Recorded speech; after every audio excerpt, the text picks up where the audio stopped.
On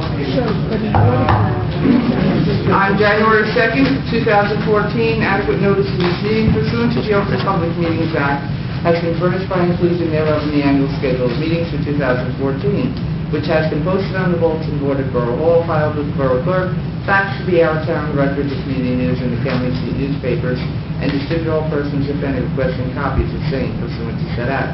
In case of emergency and fire alarm, you must evacuate the building by using any of the exit doors in the room. They're immediately to my right, and the double doors at the rear of the room. Occupants must exit the building by using the staircase, not the elevator. This meeting is being recorded by both video and audio and may be rebroadcast. Everyone, please rise to the pledge, please. I pledge allegiance to the flag of the United States of America and to the republic for which it stands, one nation, under God, indivisible, with liberty and justice for all. Before we start this evening's meeting, unfortunately, as kind of becoming a habit here, I'd like to take a moment to recognize and remember two members of the Maywood community who passed away since our last meeting, who were both, in their own way, great Maywoodians. First is Tom Naughton. Many of you, I'm sure, knew Tom. He was around town a long time. In his retirement, he worked at the Maywood hardware store before it closed. Little known life fact that I actually never knew, and I've known him for years, that he was a pitcher in the minor leagues for the Detroit Tigers and Cincinnati Reds. Wow. He raised 4 daughters here in Maywood. Was married to his wife Teresa for 52 years.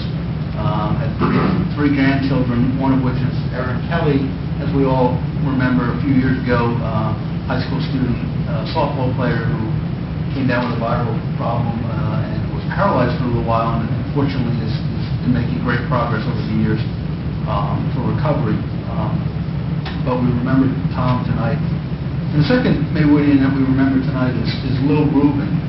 I'm sure you probably all saw the article that was in the Record that ran about Bill. She was 96 years old. Obviously, their wonderful contribution to our town was the founding of the Our Town paper. Her husband Len and Lil started that paper in 1948. And started it as a bi-weekly paper and then became a weekly paper. They kept it going for 44 years, I think. And then it's been sold twice, but it continues to be published. Raised a daughter and son.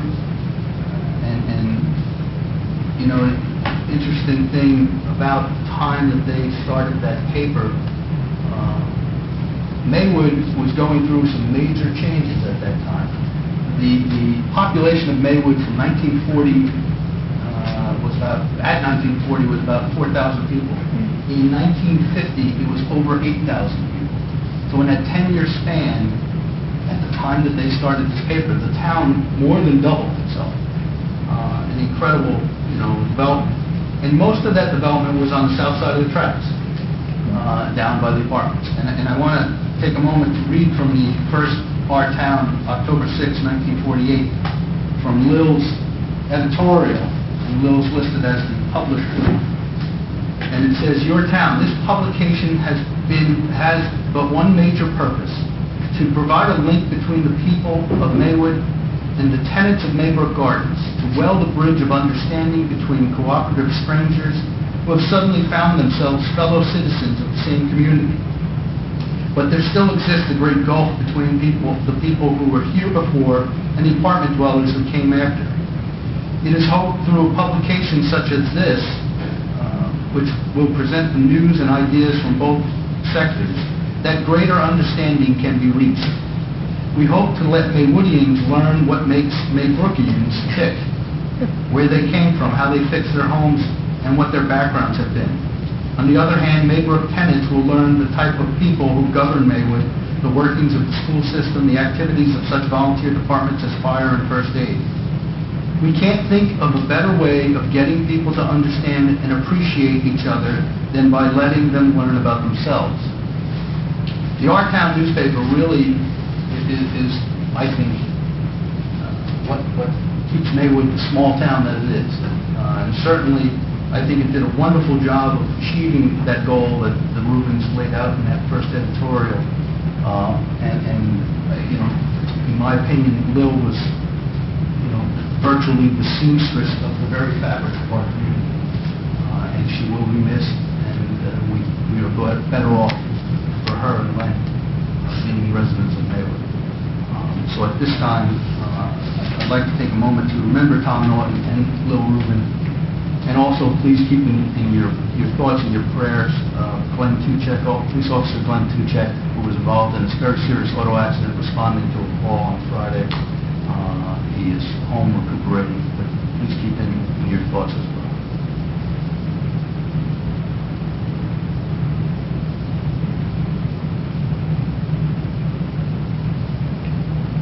Thank you. Roll call. Mayor Padavano. Here. Council members: Lindenau. Here. Maroney. Here. Eisenberg. Here. Mesa. Here. Fabre. Here. Ballerini. Here. Borough Attorney Ronald Dario. Here. Borough Clerk Jean Pellegrin is here. Borough Administrator Roberta Stern. Here. Okay, Mr. Flanagan, the floor is yours.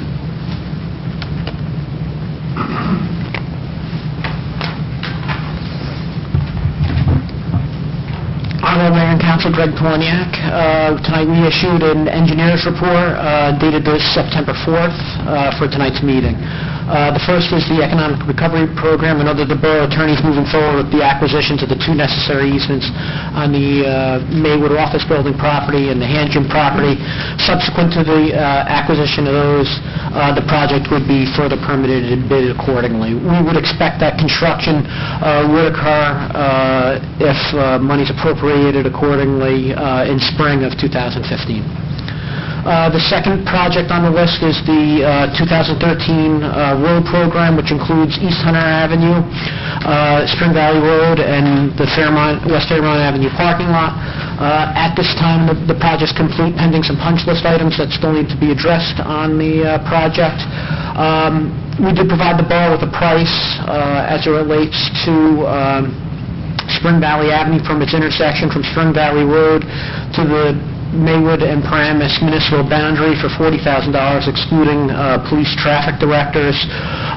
We've discussed this with the contractor if the borough wanted to proceed with the work. At this point in time, it appears that they would perform the work late September, early October, if the borough had the funds to change order that into this job. The next project on the list relates to the PSE&G improvements on Central Avenue. At this point in time, based on the correspondence we've been receiving from PSE&G, minimal work has been occurring in the borough of Maywood, but it will pick up at a point in time, and we'll keep the governing body in the borough up to date as it relates to any notifications we receive. The streetscape project, which is in between Central and East Hunter. Earlier this year, we had submitted a proposal for consideration by the governing body.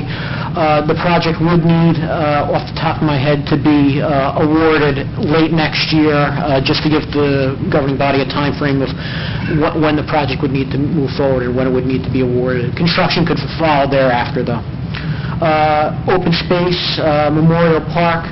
Our office is in the process of preparing 2 separate solicitations. One would be for the lighting within the Spring Valley parking lot, addressing some of the fixtures there to be similar to those located on West Pleasant Avenue. And then the other would be a solicitation to address the retaining wall at the Little League field that fronts that parking lot. Both will be issued within a week, and then at the following governing body meeting, the mayor and council could consider them and award them if they so choose to do so. The next 2 items relate to call for projects for the following year. One would be the Bergen County Open Space Grant Program. There's been a call for projects as it relates to this filing period. Those grant applications are due October 31st of this year. The only item that needs to be considered by the municipality, though, is that a public hearing must occur with 15-day public notice within the municipal paper or the Bergen Record. And that, again, would need to occur 15 days prior to your last mayor and council meeting in October if you chose to file a grant application. The next item is the municipal aid, DOT. There's another call for projects this following year, which is due October 14th. Our office has reviewed the roads with Mayor Padovano and Ms. Stern. We would recommend filing either for, again, Parkway and Jersey, which was filed for last year, or there are other series of roadways such as Elm or Oak that could be considered by the governing body. We would just look for some direction so that we could understand what you'd like to file, and then we prepare the application on your behalf. The next item relates to the West Pleasant Avenue traffic circulation. The borough received some discretionary aid money. I'm not aware if the borough received the documentation back from the state, but we have prepared some conceptual sketches along with some cut sheets that illustrated the types of texturing within the roadway that the borough would want to consider. It's for review and discussion, and we would take any input accordingly. The final item on the list is the sanitary sewer service charges, the bills we issued on August 20th, the list for the Maywood properties. This past week we received the Lodi water consumption tables and issued the Lodi list also this week. That concludes the report. I'd be glad to address any questions or comments. I have a question about the cost. Sure. Seems like a few circles designed for $13,000. We would tailor the project. As you can see within the estimate itself, it includes a fairly large contingency within it. We don't foresee needing that contingency. We foresee preparing a design, though, once the funds are awarded, to fit within the allotted grant funding. So, Greg, while we're talking about that, the traffic grid colorized textured surface treatment, can you give the council a little idea of what that actually entails? It's very similar to crosswalks or a sprayed surface that you do see on a lot of roadways. As it's utilized as like friction resistant surface, so that if you hit it, exactly, you would feel it as you're walking across the roadway. It provides the color delineation, but doesn't create any impacts with respect to snow plowing within the roadway. You would be able to snow plow it and maintain the roadways as the DPW does today. Oh, great. Thank you. But that could be services for a crosswalk, people don't slip on it. This is for cars need to know you're driving over this red stuff versus red. The only thing that it would do is if someone was within the roadway, we would provide, again, that texture-resistant surface for people traveling. It provides a visual demarcation as it relates to it. In addition, we're providing those directional signs at both sides of the circle to try to denote and explain to people utilizing the intersections how one would travel across the roadway. They would not provide any deterrent if someone decided to just drive straight over them. You would have the ability to do so, but what that does permit, though, is the maintenance of them during, say, a snowstorm event. But I guess what I'm saying, why not just red? Does this last much longer than red? Most definitely. It would adhere to the roadway. You would be repainting over and over again if Right, you we see the utilize painted it. dots disappear, we see the painted arrows disappear, I'm assuming these. Yeah, this is a long-lasting surface. Same thing with the But we are thermoplastic painting on arrows striping. as well, aren't we? Almost definitely. We will have the painted arrows within the roadway to denote the circulation patterns, correct. It will be utilizing thermoplastic paint, which is typically the textured crosswalk paint that you see in other locations. So I guess what I'm saying is, why don't we use the thermoplastic paint for the circles too, instead of spending $15,000? Nobody's walking on the circles, and people don't need the pedestrians aren't because you don't need to raise surface, so why not just use the same paint you're doing the arrows? We could. I think the main reason that we're providing the color is to provide the aesthetics, and then also it's a visual impact as you're traveling within the intersection. Interior to the circle, I think just providing striping within it isn't going to provide the aesthetics within your downtown that you would like to see. And again, you have to remember that this is a state-funded project, so we would foresee all this funding coming out of the grant and the borough not expending any money as it relates to it. But we would take any opinions if the governing body had a different opinion as it relates to I like the rubberized because I think visually you're going to see a difference in looking at that and the paint, and it'll offset the painted arrows a little more, I think. It'll look different than, obviously, the rubberized, and it'll stand out a little more. Maybe there's a subconscious perception with the driver that I shouldn't drive over this dot. You know, I can drive over the arrows, but I shouldn't drive over the dots. You know, I don't know. Greg, did you consult with police department, traffic officers, or anybody there? We haven't as of yet. I mean, I know we forwarded it to the... Chief has seen these. Well, yeah. So I haven't received comment. I'm sure the chief is still taking a look at it, I think. I would just think the life expectancy of the rubberized treatment, just looking at how it stands out against the tree, I mean, pretty significant, right? Most definitely, and it's also not raised like the thermoplastic, which potentially could peel during if you hit it correctly during the plowing. Right. Thank you.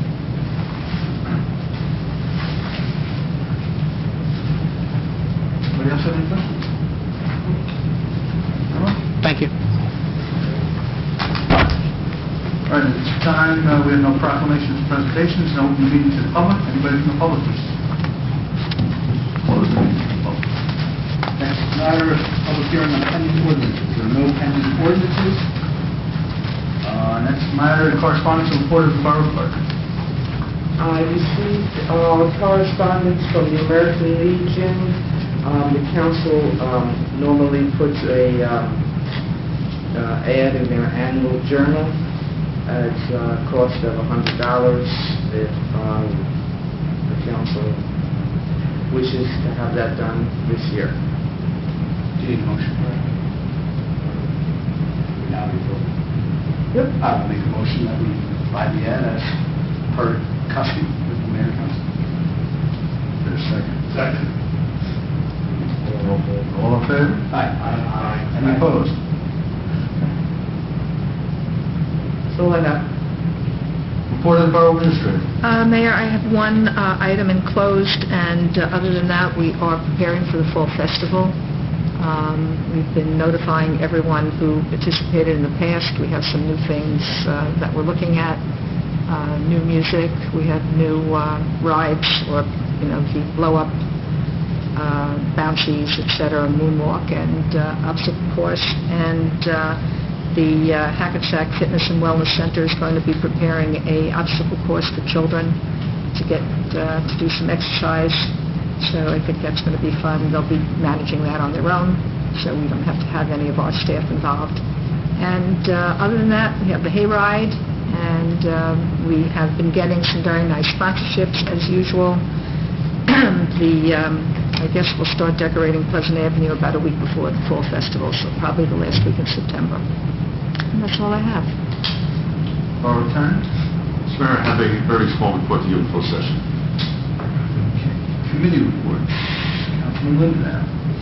Thank you, Mr. Mayor. Nothing of major importance for the DPW to report tonight. Thank you. Councilman Borough.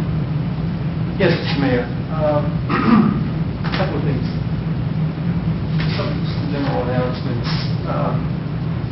Saturday, October 18th is townwide garage sale. Tuesday, October 28th, the Maywood Recreation Department has a day at Caesar's Palace Casino in Atlantic City. Parts of the Maywood Pool parking lot, 9 a.m., $22 fee, which includes $30 and $5 per day.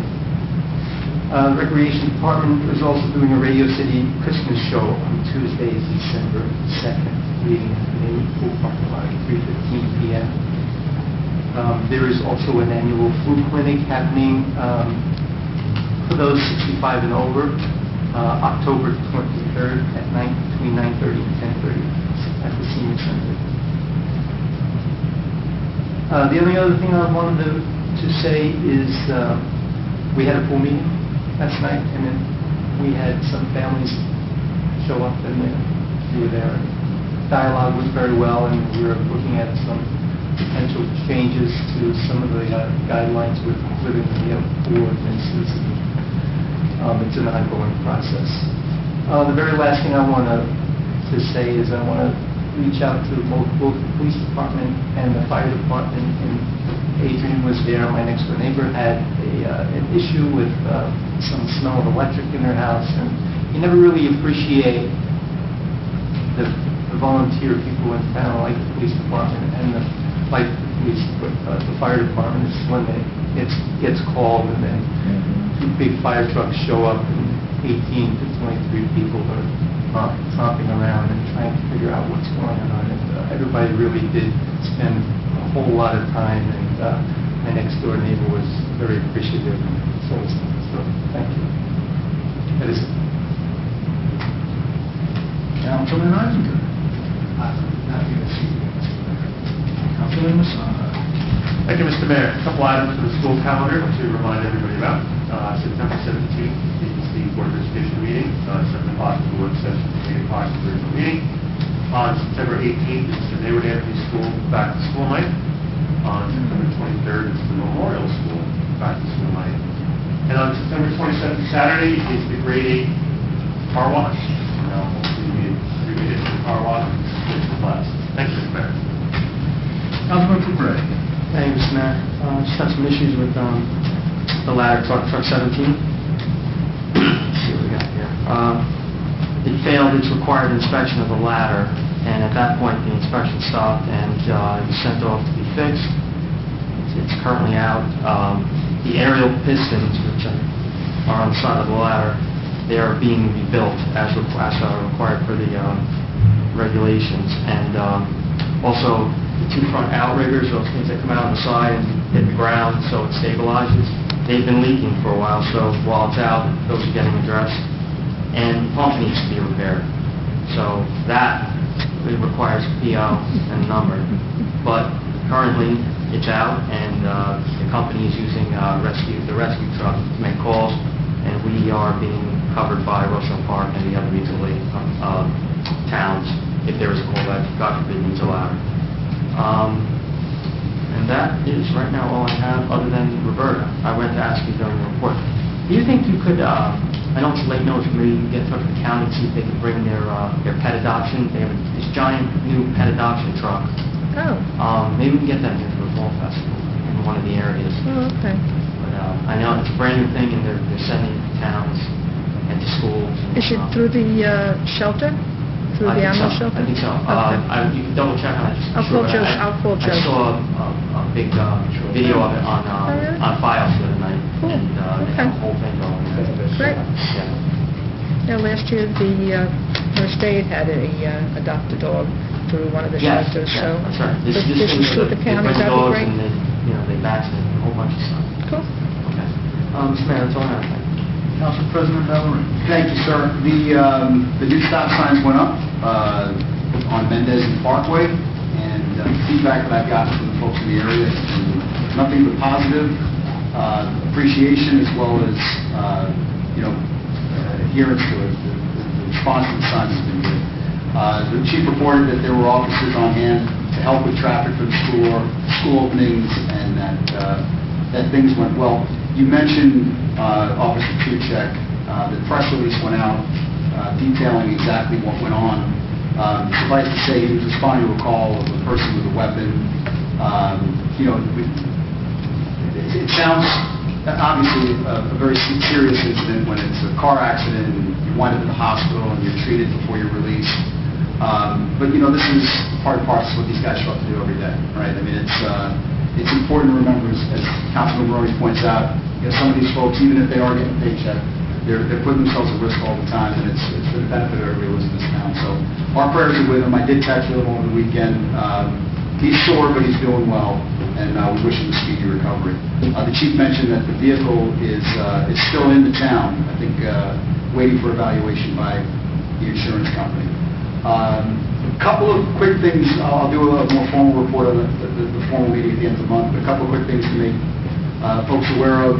September 16th, the chief advised that Officer Phil will be visiting the Maywood schools and talking to the kids about safety at home, safety at school, safety between home and school. Those kids listen. They'll also be at the back-to-school nights to talk to the people that don't always listen when we tell them exactly how to be safe around school. So hopefully we see some improvement in the behavior of the big kids that drive around the schools this year. Lord knows we're doing our best to help them out. This is a kind of an early notice, but October 2nd For those who, like myself, have participated in just about every golf outing the MPOA has thrown in the last 15 years, the event is being replaced with a beefsteak and comedy show.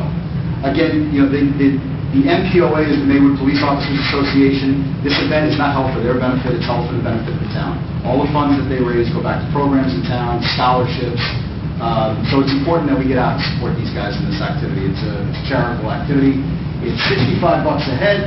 It is at the Brownstone in Patterson, 50/50 door prizes, et cetera, et cetera. So information can be found on the website, the PD website, or if you call the non-emergency number at headquarters and sort of connection with the folks who can give you more information. So that's it for tonight, sir. Briefly, Fall Fest is on October 5th. Third annual Fall Fest, 12 to 5, I believe, again. Looking to have some good things there, including some Revolutionary War reenactors that they'll have to advise the chief. Muskets and all. Muskets and black powder and things that they used to bring to the borough. But also that morning, the 5K, the Hawks 5K will be run again at 9 a.m. Some information about that is on the borough website, and they have their own website as well. To sign up, that's a great cause, supports the Maywood Evans School and the Hawks. So please participate in that. I'd like to echo Councilman Maroney's words that the pool meeting last evening was very productive. I think some good things are going to come out of that over the next few months, and we'll move forward with that. As the borough engineer has indicated, public service is still doing their work along Central Avenue in Rochelle Park. They will be coming into Central Avenue in Maywood shortly and continuing on into Central Avenue in Hackensack. So you can expect some partial closures of Central Avenue and detours in the upcoming weeks.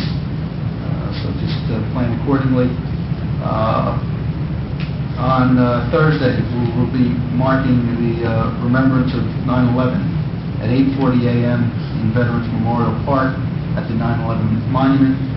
We will be dedicating, I guess, our new monument. We have a portion of the steel from the World Trade Center that has been mounted in Memorial Park a day ago or so, and we'll be acknowledging and memorializing that.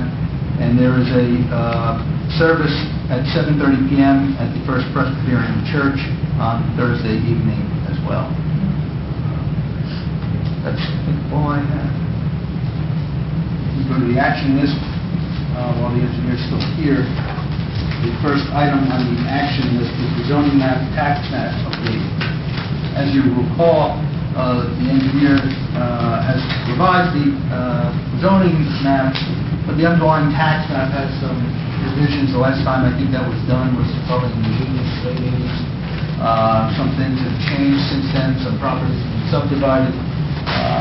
The exit and the configuration of the Essex Street Route 17 exit has been totally redesigned since then. So it is, incumbent upon us, I think, to revise the tax maps at this time as well. Now, Nedley Engineering made three proposals, four proposals for the tax map revisions. And I'll read in the follows. One is the lump sum basis for a cost of $1,725 representing professional surveying services for tax map maintenance. Now, I'm presuming, what does that entail? Does that mean that the subdivisions that have been recorded so far will just be updated on the map, the current map that we have, basically? Okay. Option 2 is a lump sum basis for a cost of $20,115 representing professional surveying services and tax map revaluation mapping. What's the difference between 1 and 2 on that? If you can. I'm sorry to put you on the spot. That would be revising the tax maps entirely for revaluation purposes if you chose to move forward with a reevaluation at a point in time. Okay. And then the next option is $35,135 representing professional surveying services for tax map formal approval review. Which would be a submission to the state and approval by the Division of Taxation and formal review by them with respect to all aspects of the tax map. The last option is That would be if you wanted begin a GIS mapping system for the entire municipality, and then you could tie it to all your storm sewers, all your sanitary sewers, where you could map everything and have it digitized so you could locate and have that information available to all residents and everybody within the borough. I was just wondering, does the county have that? I know the Meadowlands was doing that for the towns that were in the Meadowlands when I was, formerly in the... Correct. The Meadowlands Commission does have that. The county does have some GIS mapping, but not to that level. Oh. Know of any grant funding or applications that are out there for this type of services? Or? Yeah, I could look into it, but I'm not aware of any municipalities that we represent. Yeah. Now, all right, getting back to the number one, obviously, $1,700. Yeah. That's the option where we're provided whatever subdivisions that are located within the building department, and then which we've discussed with Mr. Mazur, gathering that information and updating the plans accordingly based on that. It wouldn't be anything that you could forward to the state and get it reapproved. It's just So we can officially adopt that? Correct. Okay. What level do we get to the officially adopted? 35,000? The second level, the reevaluation. 1,000. Yeah. Okay. Anybody have any comments on that? I know, the ultimate dream is the GIS, to build on that going forward, but... Is it though, is the GIS mapping, is that where we kind of future-proofing ourselves at that point, where we wouldn't have to make this kind of investment ever again? Well, what it would do is you would have everything mapped out, computerized, Right. digitized, and placed within a system where it becomes very easy to update. It becomes, you start to see some savings in the future when you move forward with any revisions at that point in time, and then you also can input information with respect to your storm sewers, your sanitary sewers, and have that information on the map, so you have one overall municipal map that can be utilized by the borough and its residents. Actually, if we've done this 30 years ago and we're doing it now, the anticipation would be that we do it in another 30 years. It's kind of hard to justify it on that basis. We're going to be able to more quickly update the map 30 years from now.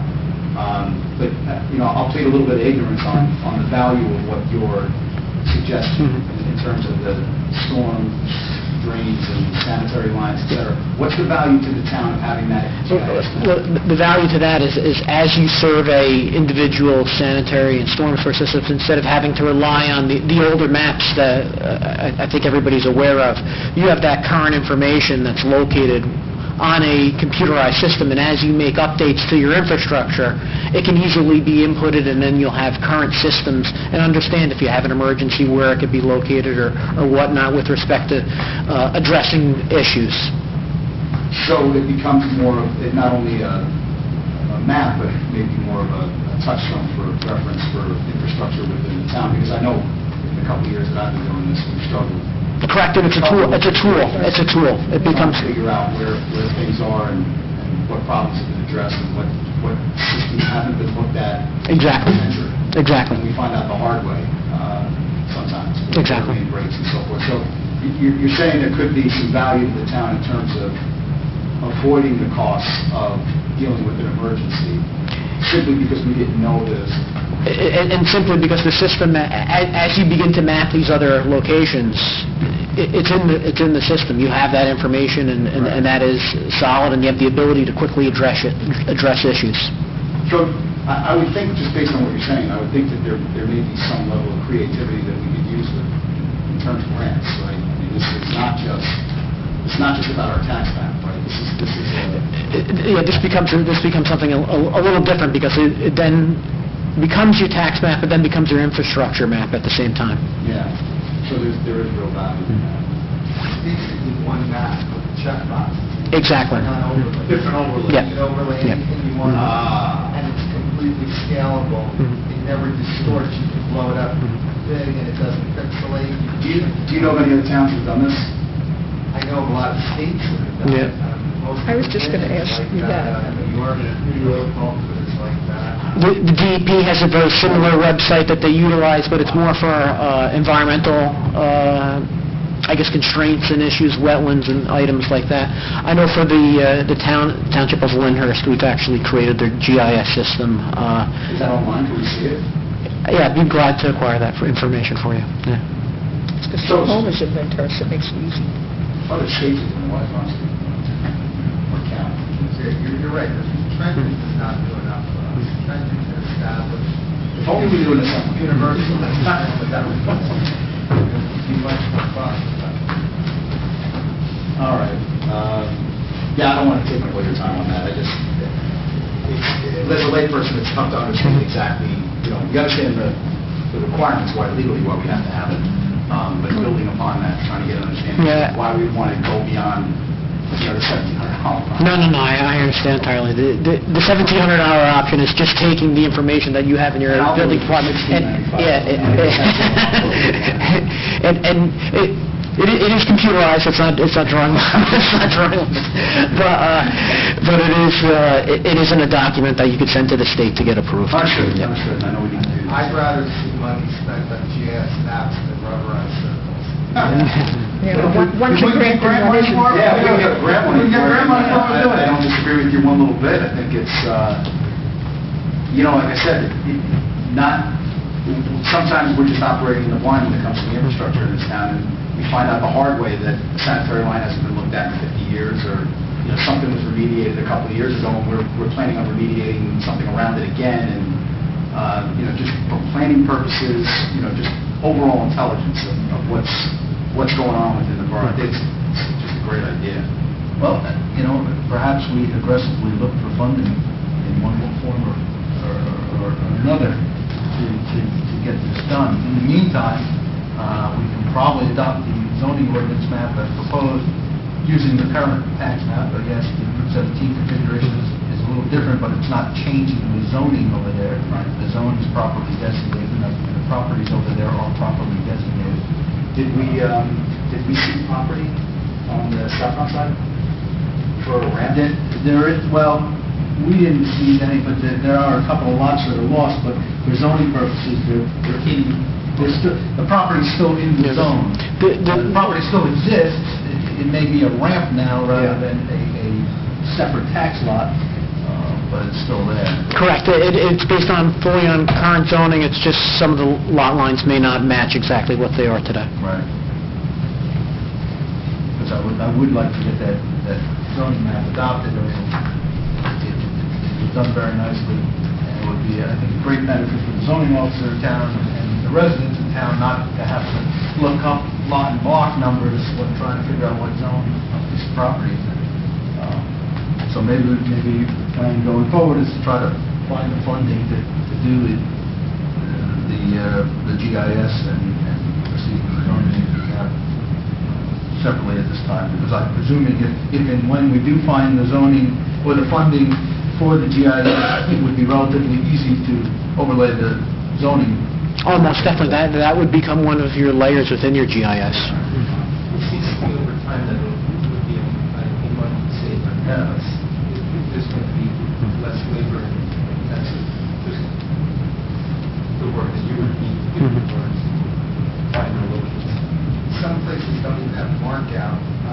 We don't call for a markout because it's already on the GIS. Exactly. Yeah.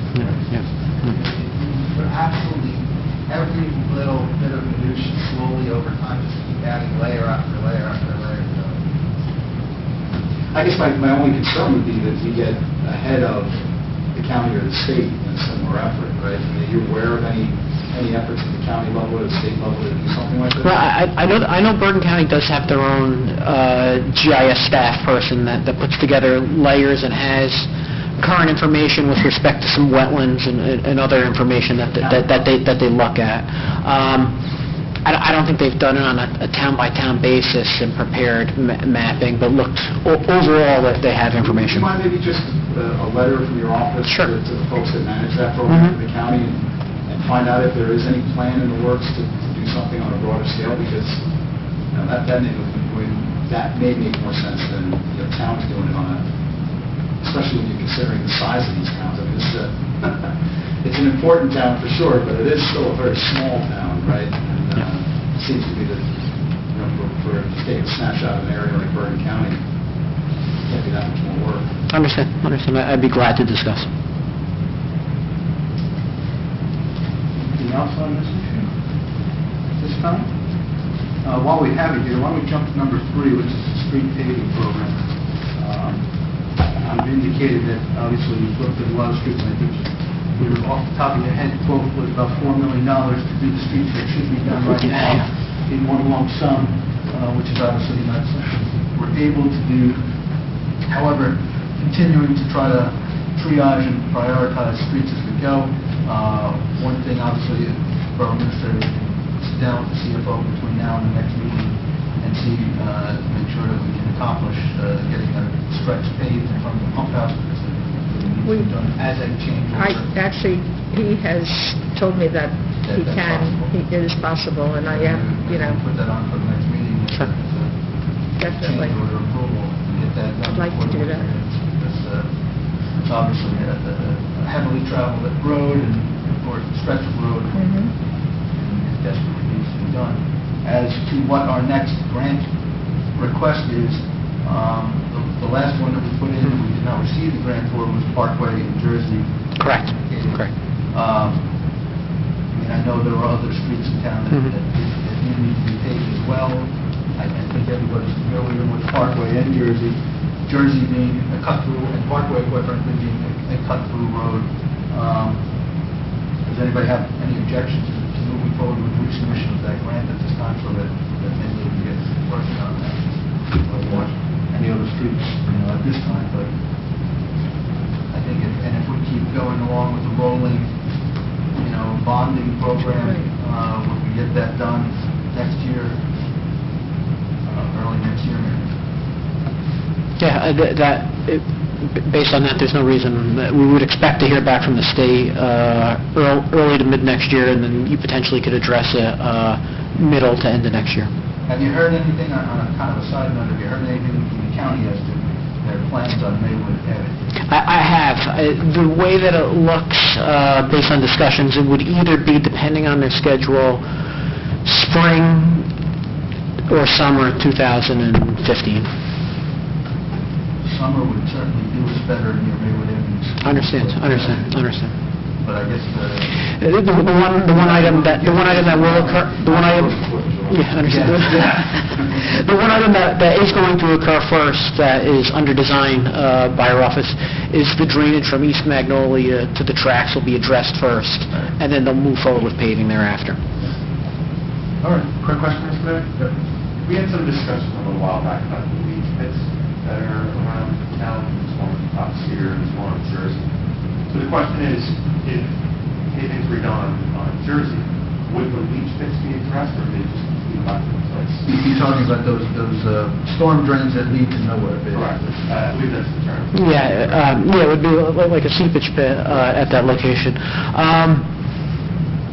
It would be up to the governing body. We can utilize some of that state grant money to address that, which would mean less paving, or we could pave and have it function as it functions today. We would take your direction as it relates. Does it make sense to address it while you're paving the road? Oh, most definitely makes sense to address it while you're paving the roadway. It's just you would get less paving because you'd be utilizing some of that grant funding to address the drainage at that time. We would just look for some direction from you. I guess if you can take a look at the one on Jersey and see how much of Sure. paving grant money you can chew up, Well, make the determination. Well, Or put in for both of them. Yeah, our goal is to put in for the full length of both roadways, hoping to get as much money for the borough as possible. We've been noticing, though, over the past few years that your typical amount, but that doesn't mean it would be this year, is about $149,000 to $150,000. It's what a typical grant is from the state, but I'm not aware of what amount of funding, as you read in the paper, there's issues with the transportation fund, what amount it would be the following year. Okay. Anybody else have anything on that issue? Thank you very much. Thank you. Thanks for hanging around. We can go back to number 2, the fee ordinance. Have all the department heads kind of chimed in with this at this time? I think the last time the answer was yes, but Yes, we have everything. other than the parks issue. And swim pool. What's that? Oh, yeah, the swim pool, right. there was still a question about the fees on the swim pool and then the park issues. Yes. Because the current ordinance states fees that are not in the brochure, so we have to make them match. And one of them had to do with $40 extra per child after the 3 children, which is what the fee ordinance states now, but that's not what the brochure says. That's Yeah, Veron's not getting off easy either. My kids are aging. Yeah. Well, I think the last time we kind of talked about this the thought was we all want to do something perhaps with special fees for different fees for field permitting, and perhaps that's something we continue to investigate and look at, but move forward with the adoption of the rest of the fee ordinance at this time just to get the fees updated. My opinion is that the field use permits probably should not be in the fee ordinance. It should probably be in the Borough Code for under parks and playgrounds, as opposed to being in the fee ordinance. Well, the fee amount, all fees are Well, they could be Other boroughs do it where they do state those fees. I mean, theoretically, when you think about the fee ordinance, a borough resident wants to see what it's going to cost to do X, Y, and Z. The use of the fields, it's sort of an area that I've seen other towns that they have that in their parks and playgrounds or parks and public lands or recreation sections there. Well, can the pool information be provided and incorporated? If we're going to move forward with an introduction of the ordinance the next meeting or something, can that information be corrected? I think that what we would need to do then is take out the information that is not correct Correct. and just leave it out, because what we did is we changed when we increased the fees last year. That was part of the new fee ordinance. So those are correct. The only thing that isn't correct is regarding the additional children. And I think in the same vein that Councilor Nessar is talking about the parks, being outside of the fee ordinance for the sake of getting this done, we can certainly leave that out so there's no conflict. And then once the pool committee, because that may not be till the spring, those can be incorporated into the new brochure and eventually get into the fee ordinance.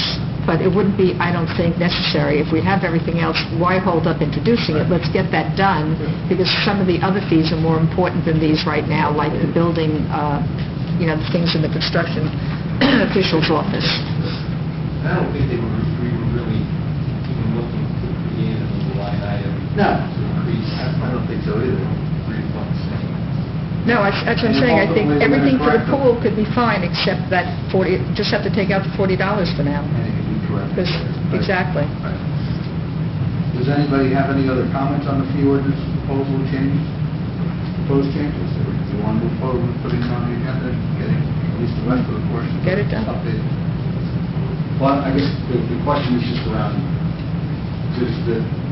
can we have fees that are not in the fee ordinance with relation to permits and field use and everything else? I think we can do anything that we want to do, and it could be corrected, frankly. I don't think there's anything that prohibits us from... There's no requirement that it all has to be listed, it's just something that... Yeah. Generally, you put them all in the field, that's just, you can find it. Just let them, make the use of We don't have them spread out all over the place. Now, there could be a reference in the fee ordinance that says... Yeah. Well, look in the area. Yeah, that's what I was going to ask, then. We could just, where perhaps... It'll be by ordinance, but it may be in a different section of the ordinance. All right. I'm good. All right. We'll add it to the agenda.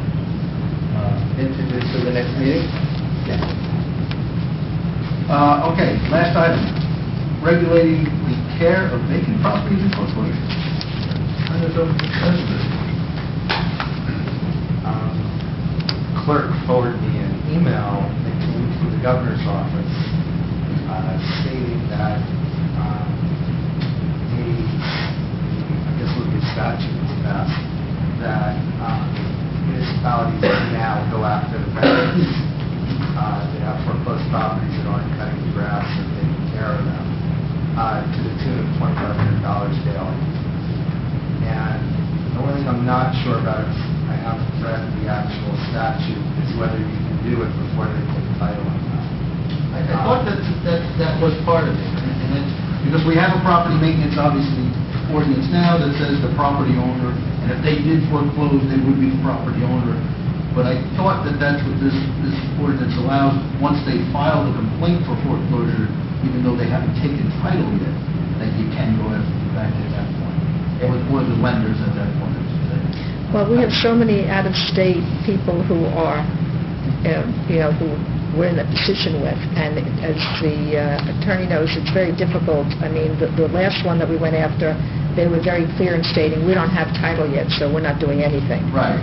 So, but they are not in the state of New Jersey, so if it's a New Jersey law, but they are domiciled in a state other than New Jersey, I don't know how long it's going to take to catch up, so to speak. I don't think it's going to be so immediate that we could get these funds, or we could certainly apply the $2,500 a day, but I don't know how long it would take before we'd actually collect the money. Well, they let us sell the house eventually. Eventually, no. Yeah, there'll be a lien on it, so we'll collect it Yeah. whether it's this year or next year. Exactly. Yeah, I think we should move forward with putting this ordinance together. I have a draft that I've been making changes to every time I read it, I make some more changes, but I'll try to get some, some. Maybe you could circulate around to everybody, we'll take a look at it again in the next meeting and see if we can get moving on it. I mean, yeah, there are some foreclosed properties in town. It hasn't been a crazy problem, but it is problematic in certain properties. This past week, I think we got a check for $1,000 for one of them that they finally sent a check for the fine that Jim has been, putting on the property. And I think it's a good tool to make sure that lenders are keeping track of their foreclosed or... There's a lot of layers. They have the right to change the locks and blow out the property so much they have the grit abstainment. So I guess that's only right. Right. So I think, anybody else have comments at this time? If our attorney can circulate a draft to us, and we'll review it again and make sure we're getting everything in there and talk about it at the next meeting again, and hopefully put up for adoption there and from there. Well, just along those lines, though, if we're going to get the construction code official to go out and start looking for vacant properties that are in disrepair, when you get the construction code official to go out and start dealing with occupied properties. He does. Well, we do on a daily basis. Okay, he's been doing it. Yeah. Yeah. I've seen some bad situations getting worse over the last... Well, if you see one, then, just let us know, because sometimes we just don't see one as it happens. They're either because one of us spots He it. says you got to call when the power's out. Don't just assume everybody else is doing it. That's So, right. All right, that's a fair point. Madam Administrator, I'll let you know when I see one that I Thank think you. needs to be talked to. All right. Anybody else have anything, any action on this item? Moving along. Resignations, we have none. Appointments, we have two. Zachariah Riddle, appointed Department of Public Works, effective September 9, 2014, and annual salary $45,500. And Jaspreet Singh is a regular member of Peerless Engine Company, effective September 9, 2014. One moment. We have a change in the date for Mr. Reel. There's some personal things that he has to take care of with his daughter, and rather than starting him and having to have him take time off, I'd like to postpone that at least till the 16th, so that he has time to take care of these personal matters. So we're changing number one to effective September 16, 2014. Yes. Mr. Singh's appointment is still effective today. Is there a motion for the appointment? So moved as noted with the change to the 16th. Roll call. Lindner? Yes. Maroney? Yes. Eisenberg? Yes. Nesser? Yes. Fabreg? Yes. Ballerini? Yes. Council approval of the following. From the League Softball Organization, permission to hold an on-premises 50/50 raffle at the casino night event to be held on September 26, 2014, from 7 p.m. to 10 p.m. at the Knights of Columbus, 105 Grove Avenue, Maywood, New Jersey. Is there a motion for approval? Motion for approval. Second. Roll call. Lindner?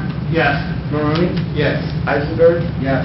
Nesser? Yes. Fabreg? Yes. Ballerini? Yes.